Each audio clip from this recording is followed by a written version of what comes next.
Cuando me quedo en silencio, ese vacío se vuelve insoportable.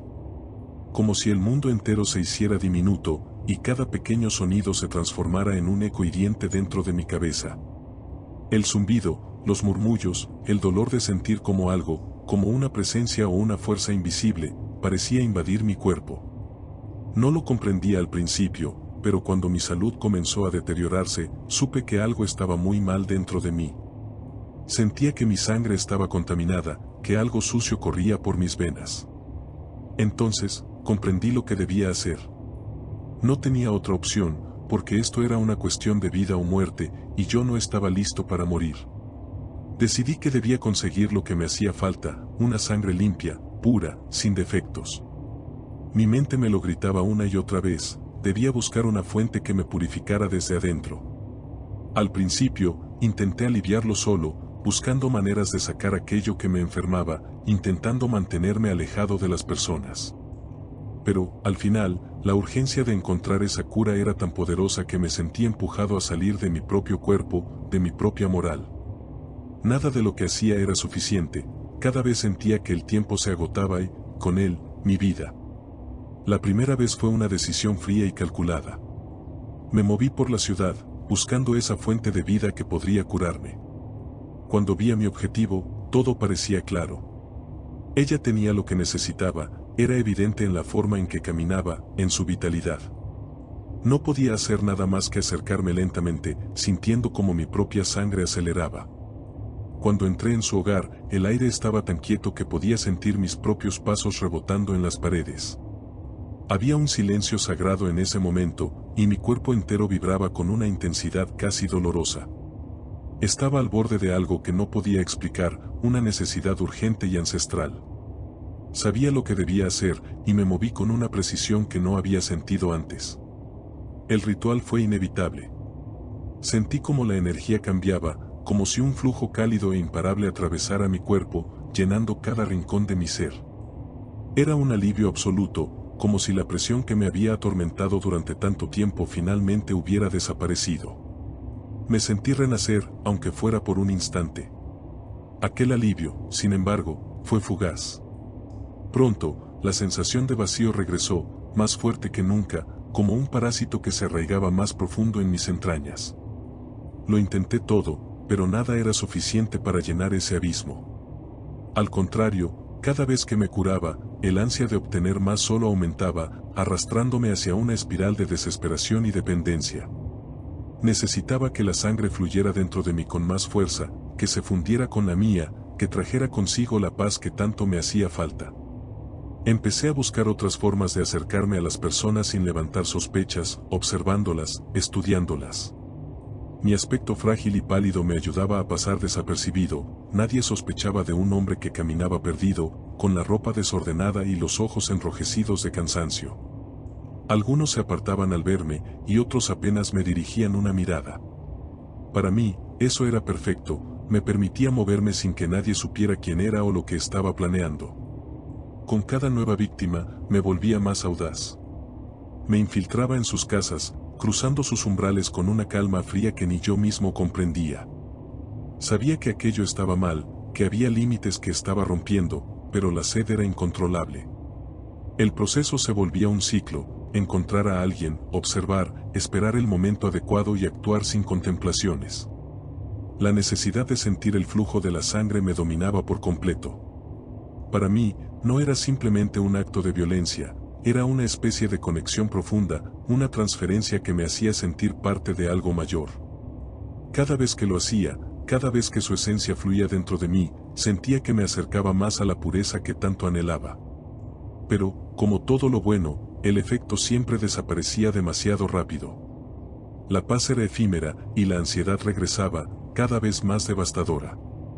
Comencé a experimentar con otros métodos, intentando mantener esa sensación dentro de mí por más tiempo. Me convencí de que si lograba encontrar la persona correcta, aquella que tuviera la energía adecuada, podría finalmente liberarme de esa tortura.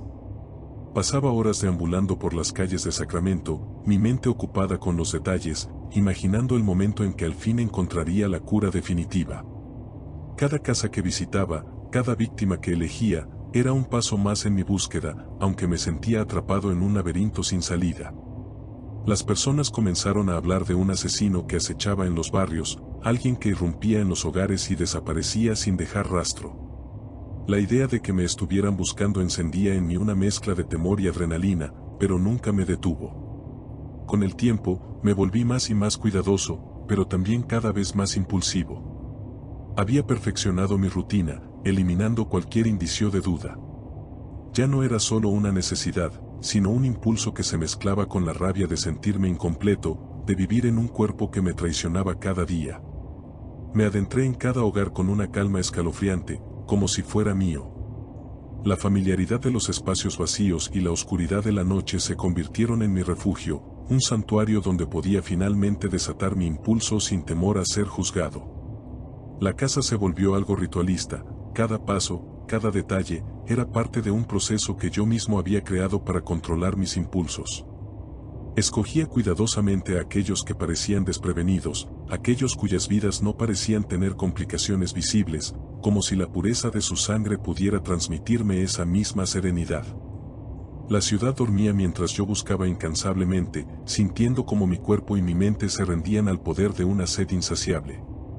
La ansiedad creció en mi interior hasta que ya no podía siquiera recordar la última vez que me había sentido humano. Mi piel se volvía cada vez más pálida, como si la luz misma evitara tocarme, y mis ojos se hundían, reflejando el cansancio y la perturbación que me carcomían por dentro. Sabía que estaba en un límite que no podía cruzar sin perderme por completo, pero también sabía que ya era demasiado tarde. Había dejado de ser alguien capaz de contenerse. Recuerdo una de las últimas noches, cuando entré en una casa desconocida y el silencio fue interrumpido por los latidos de mi propio corazón, amplificados como si el sonido resonara en toda la habitación. El frío aire nocturno me envolvía, pero el calor de la sangre, una vez que fluía, me hacía sentir vivo, momentáneamente completo. El frenesí se apoderaba de mí y, aunque no lograba saciarme completamente, me convencía de que la paz estaba a solo un acto más de distancia. Pero esa paz nunca llegó, y en su lugar me encontré en un vacío aún mayor, perdido en la oscuridad de mis propios actos. Cada vez que volvía a la realidad, después de satisfacer esa necesidad, el peso de lo que había hecho me golpeaba. No era un arrepentimiento verdadero, sino una sensación de desorientación, como si flotara en un abismo sin rumbo. La sangre manchaba mis manos, mi ropa, y se impregnaba en el aire a mi alrededor, pero ya no podía ver lo que aquello significaba para el mundo. Solo significaba algo para mí. Era la evidencia de mi lucha, mi intento desesperado por mantenerme vivo, a pesar de que cada acto me empujaba más hacia el vacío. Eventualmente, los rumores crecieron, los titulares en los periódicos se llenaron de historias sobre el vampiro de Sacramento. La gente sentía terror de la figura invisible que acechaba en las sombras, y eso me daba una extraña sensación de poder, como si mi existencia, aunque rota, al menos significara algo en este mundo. Pero, al mismo tiempo, sabía que mi tiempo se estaba acabando. Las autoridades estaban cada vez más cerca, lo sentía. Mi rostro aparecía en bocetos y descripciones vagas, el reflejo de un hombre que ya ni siquiera reconocía al mirarse en el espejo. Sabía que mi apariencia había cambiado, las sombras bajo mis ojos se hacían más profundas, mi piel era como un papel amarillento, y mi cuerpo temblaba constantemente. La enfermedad que llevaba dentro, esa necesidad incontrolable de purificación, me estaba consumiendo poco a poco. Pero, en mi mente, la única opción seguía siendo continuar. Si me detenía, me enfrentaría a un vacío incluso más aterrador. Esa última noche fue un acto desesperado, casi inconsciente.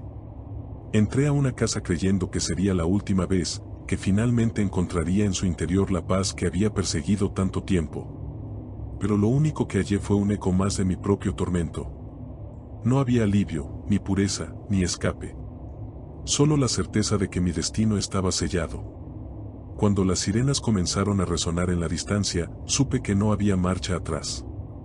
Las luces rojas y azules cortaban la oscuridad de la noche, y el sonido de las sirenas se acercaba rápidamente, rodeando la casa como un enjambre de advertencias. Mi mente era un caos, una mezcla de miedo y resignación. No intenté huir, sabía que no había escapatoria. Cada paso que daba, cada respiración, se sentía como el cierre de un círculo que había empezado mucho antes de esa noche. Estaba atrapado, por mis propios actos y por la sed que me había arrastrado hasta ese punto. Cuando las puertas se abrieron y la policía me encontró, el silencio volvió a llenar el espacio, una calma absurda que contrastaba con el caos que había dejado atrás. Las miradas de los oficiales eran de horror y repulsión, como si estuvieran viendo a una criatura salida de sus peores pesadillas. Pero yo no sentía nada, solo un vacío profundo, una ausencia absoluta de emociones. Había llegado al final de mi búsqueda, y al final no había encontrado más que una oscuridad aún mayor que la que me había llevado a cometer cada acto. Fui llevado y procesado, y mientras me interrogaban, observaba sus rostros llenos de incredulidad y rechazo. Intentaban entenderme, encontrar una lógica detrás de mis actos, pero no había respuestas para ellos. Para mí, cada uno de esos momentos había sido una búsqueda desesperada de sanación, una lucha incesante por liberarme de una enfermedad que solo yo podía sentir. Mientras me arrastraban hacia mi celda, supe que mi historia quedaría grabada, pero no como yo la había vivido. Para ellos, solo sería la historia de un monstruo, de una locura inexplicable. Ahora, aquí encerrado, me doy cuenta de que la paz que busqué no existe, no en esta vida ni en este cuerpo.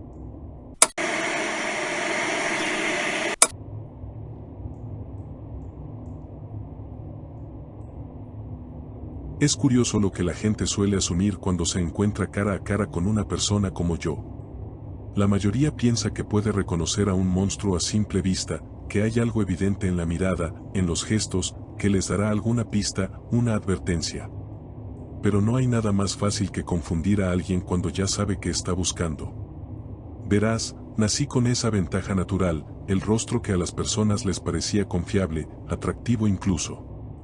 Eso hacía que bajar la guardia frente a mí fuera casi instintivo. No tenía que esforzarme para lograr que las mujeres me escucharan o que los policías, los jueces, hasta los periodistas, me miraran y se creyeran el papel de hombre arrepentido que interpretaba. La verdad es que nunca hubo un plan concreto, algo que dijera, hoy va a pasar. Más bien, era un juego, una especie de ensayo y error donde cada acción me enseñaba más sobre lo fácil que es manipular a la gente. A decir verdad, nunca me vi a mí mismo como alguien malvado, lo que hacía, para mí, era casi natural. Me fascinaba observar a las personas, entender cómo funcionaban sus mentes, cómo respondían ante ciertos estímulos. No se trataba solo de conseguir algo de ellas, se trataba de control. Recuerdo a una de mis primeras experiencias. Su mirada cuando me acerqué en aquel estacionamiento, con el brazo enyesado y la sonrisa amable. Ese disfraz de vulnerabilidad era infalible, porque ¿quién no ayudaría a alguien en una situación así? Me bastaron 2 frases, una expresión de incomodidad fingida y unos movimientos torpes para que ella, sin sospecha alguna, se ofreciera a ayudarme a cargar unas cajas. Era demasiado sencillo. A veces, me parecía increíble la ceguera que demostraban, la falta de esa alarma que debería sonar cuando algo no está bien. Quizás pienses que esas primeras veces fueron difíciles, que hubo algún tipo de conflicto interno. Pero no, más bien, sentí un alivio, como si, de alguna forma, estuviera liberando algo que había estado ahí, esperando su momento. Y una vez que lo hice, ya no hubo vuelta atrás.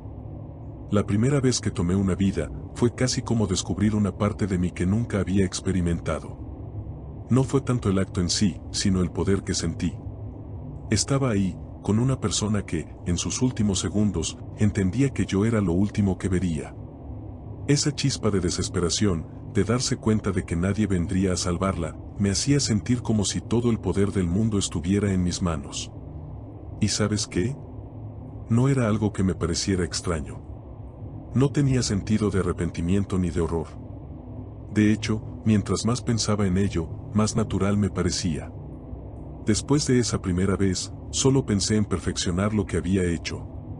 Fue como descubrir un talento que debía cultivar, una habilidad que nadie más tenía y que me hacía único. A veces, me detenía y observaba a mis víctimas mucho antes de acercarme. Pasaba días siguiendo sus rutinas, averiguando sus horarios, analizando cada uno de sus movimientos. Cada detalle contaba, cada gesto me decía algo, y yo almacenaba toda esa información en mi cabeza. No era solo cazar, era como montar una obra, donde yo manejaba todos los hilos y ellas ni siquiera sabían que estaban participando en mi juego. Hubo muchas noches en las que, después de uno de esos encuentros, me encontraba caminando por calles vacías, disfrutando del silencio y la paz que venía después de haber tenido el control absoluto. Sentía que el mundo entero estaba bajo mis pies, y ese poder me recorría como una corriente eléctrica, sin remordimientos, sin temores.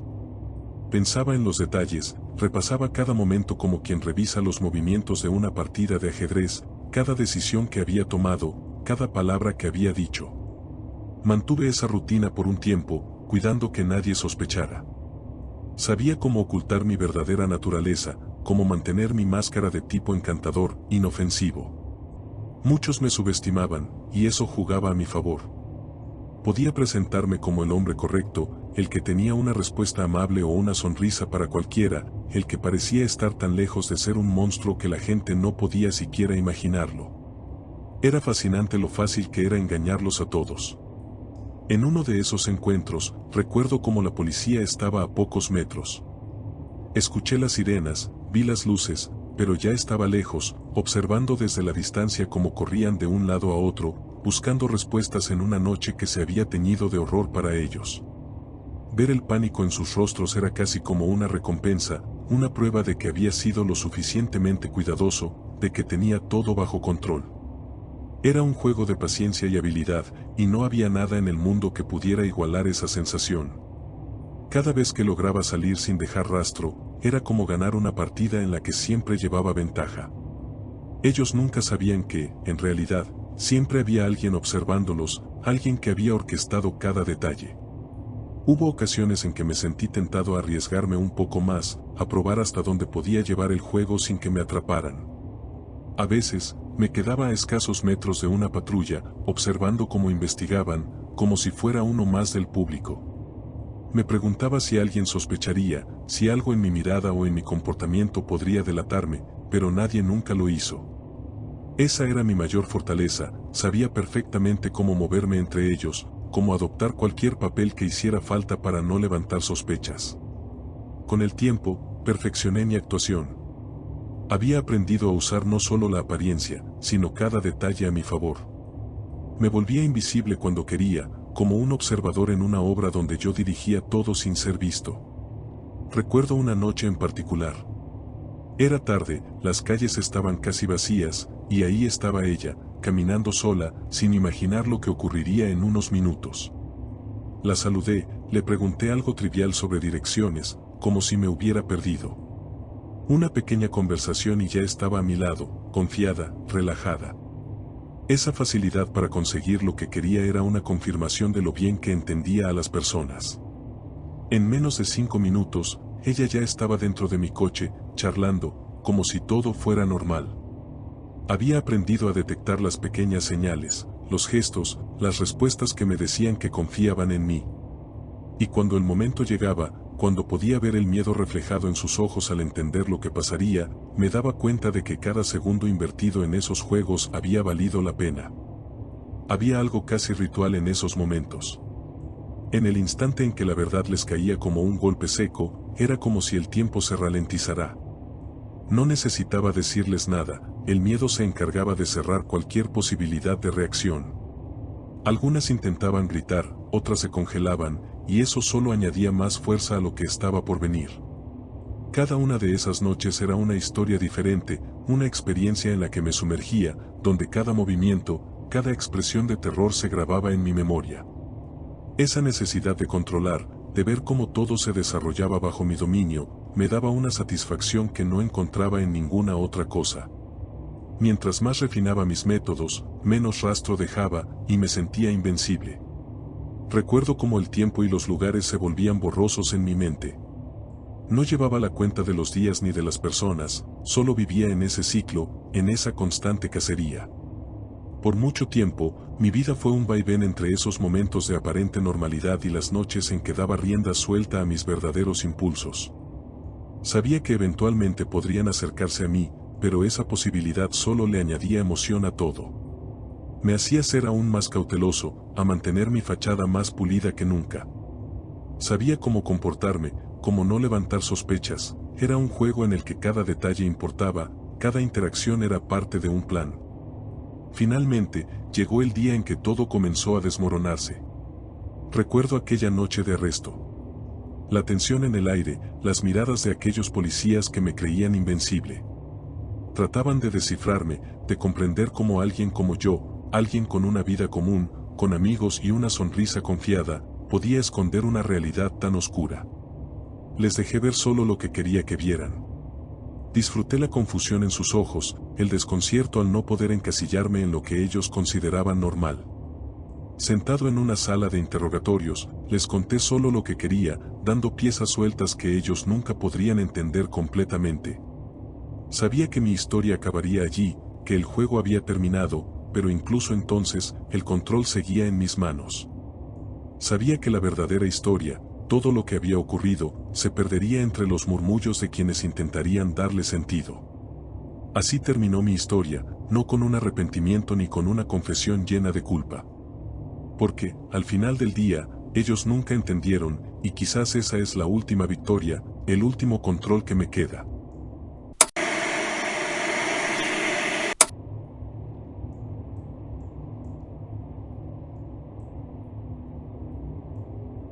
Desde el principio, supe que la medicina era mi vocación.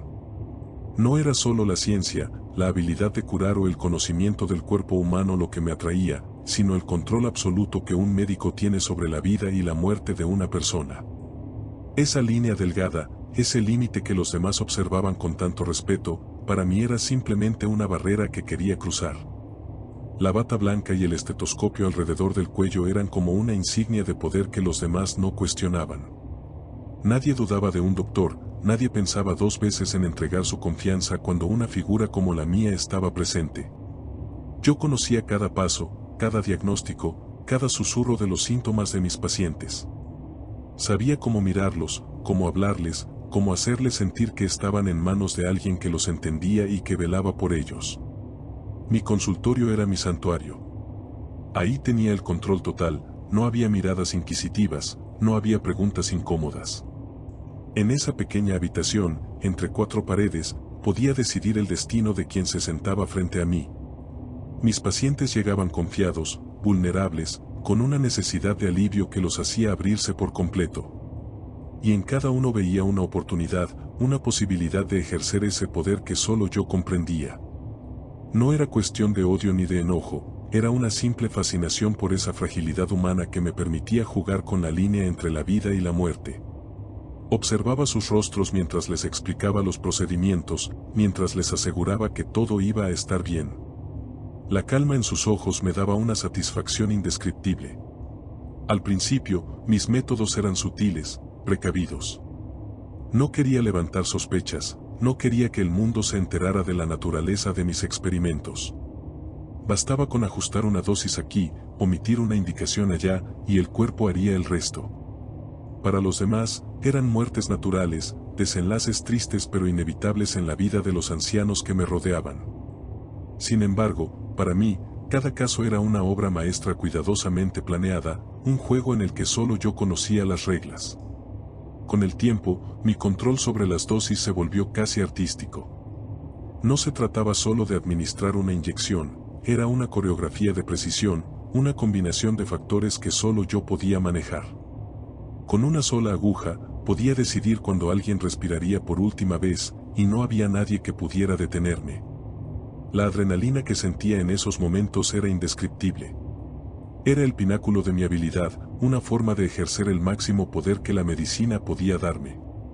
Mis pacientes confiaban en mí a ciegas. Los familiares me agradecían por cuidar de sus seres queridos, por estar ahí hasta el último momento. Si tan solo hubieran sabido que esos últimos momentos eran míos, y que yo decidía cómo y cuándo sucederían. A veces, me pedían que les diera una última palabra de consuelo, y yo, con una sonrisa, les aseguraba que todo estaba bajo control, que todo estaba en manos seguras. La ironía de esas palabras me divertía, pero nunca dejaba traslucir nada. Había perfeccionado tanto mi técnica que era capaz de ajustar cada caso según la situación, de cambiar el método dependiendo de la salud y la resistencia de cada paciente. Algunos requerían más preparación, otros simplemente caían sin resistencia. Aprendí a reconocer los signos, a anticipar los efectos de cada dosis. Mi precisión era tal que ni siquiera las autopsias levantaban sospechas. Cada muerte era un accidente perfectamente ejecutado, un desenlace que yo había previsto con absoluta exactitud. Al final, mi consultorio se convirtió en un desfile de personas que confiaban en mí, que me entregaban sus vidas sin dudar.